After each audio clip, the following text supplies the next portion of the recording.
Assalamualaikum warahmatullahi wabarakatuh.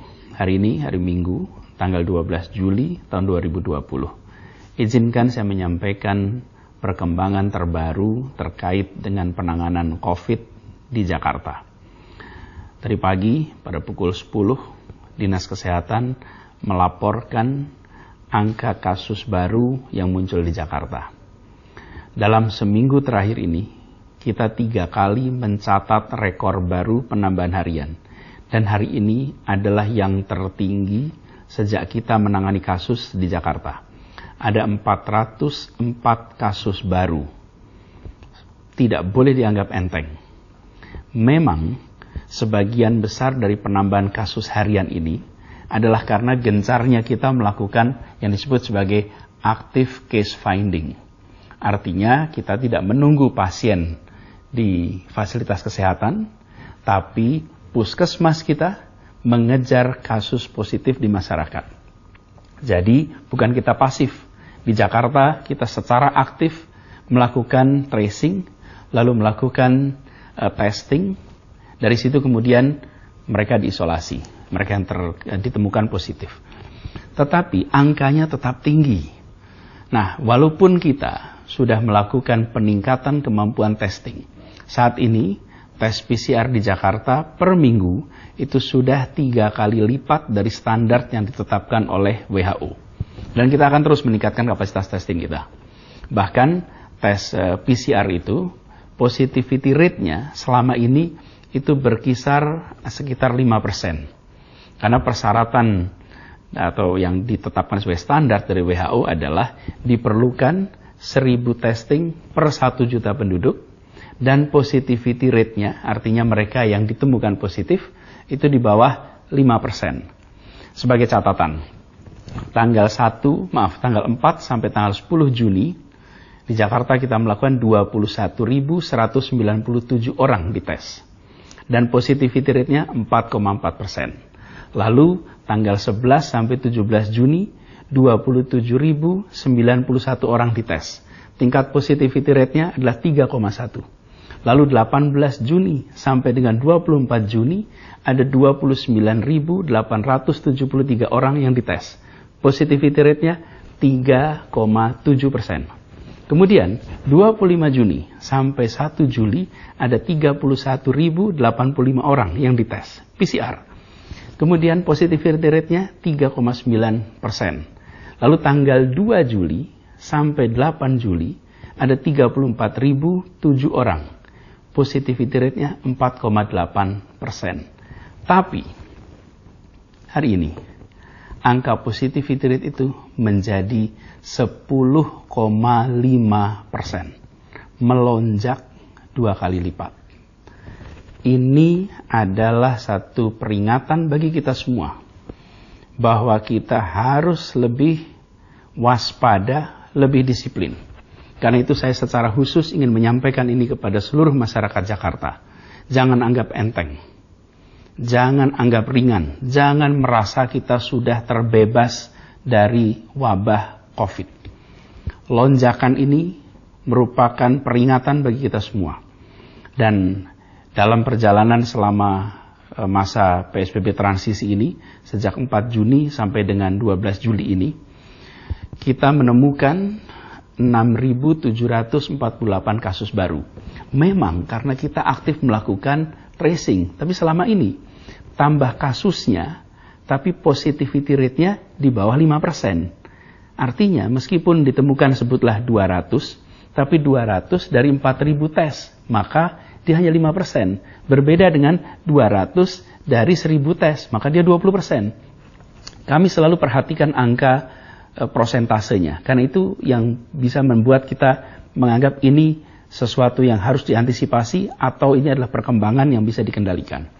Nah, selama Juni tanggal 4 sampai dengan sekarang, klaster terbesar otomatis adalah pasien rumah sakit. Itu 45,26%. 45% itu rumah sakit. Yang kedua adalah pasien di komunitas. 38%. Mereka yang berada di lingkungan kita. Lalu di mana?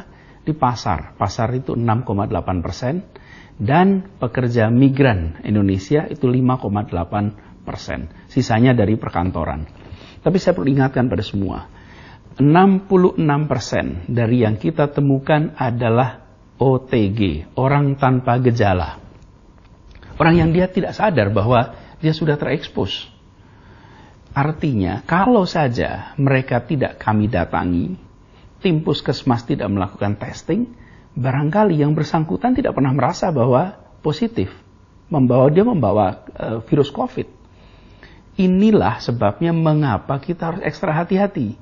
Berbeda kalau yang positif kita temukan adalah yang sakit, yang datang ke rumah sakit, datang ke puskesmas, tidak. Ini 66% adalah orang yang kita temukan karena kita melakukan testing. Jadi, saya ingin mengingatkan pada semua warga Jakarta, harus ekstra hati-hati.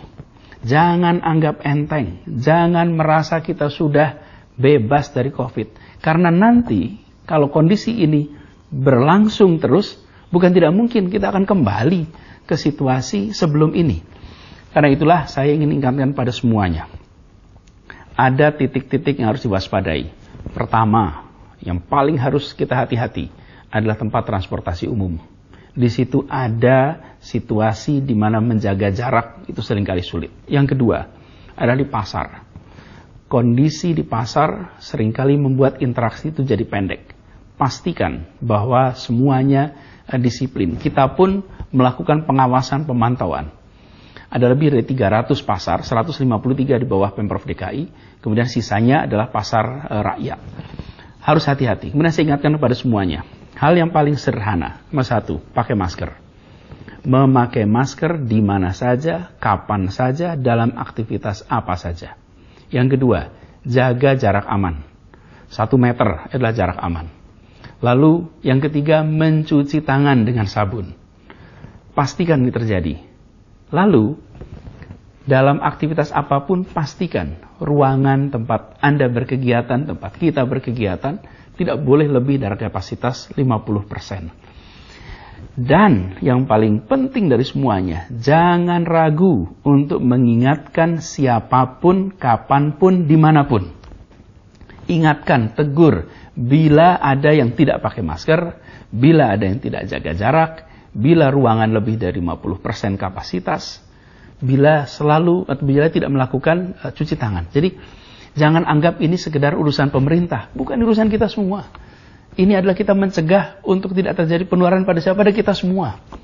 Karena itu khusus hari ini, Jakarta mengalami lonjakan kasus tertinggi. Saya ingatkan kepada semua, jangan sampai situasi ini jalan terus sehingga kita harus menarik rem darurat atau emergency brake. Bila itu terjadi, maka kita semua harus kembali dalam rumah. Kegiatan perekonomian terhenti, kegiatan keagamaan terhenti, kegiatan sosial terhenti. Kita semua yang akan merasakan kerepotannya bila situasi ini berjalan terus. Karena itu saya ingatkan pada semua, kebijakan kita, dan saya rasa ini kita semua, menomorsatukan keselamatan. Keselamatan. Jangan sampai kita anggap enteng. Mari kita jaga keselamatan kita semua. Mari kita disiplin. Mari kita ingatkan satu sama lain. Insya Allah angka ini besok-besok akan bisa menurun dan Jakarta kembali dalam kendali. Mari kita sama-sama ikhtiarkan sebagai tanggung jawab kita semua. Demikian penjelasan dari saya. Semoga Allah Subhanahu wa taala merahmati kota Jakarta dan semoga Allah Subhanahu wa taala melindungi kita semua. Terima kasih. Assalamualaikum warahmatullahi wabarakatuh.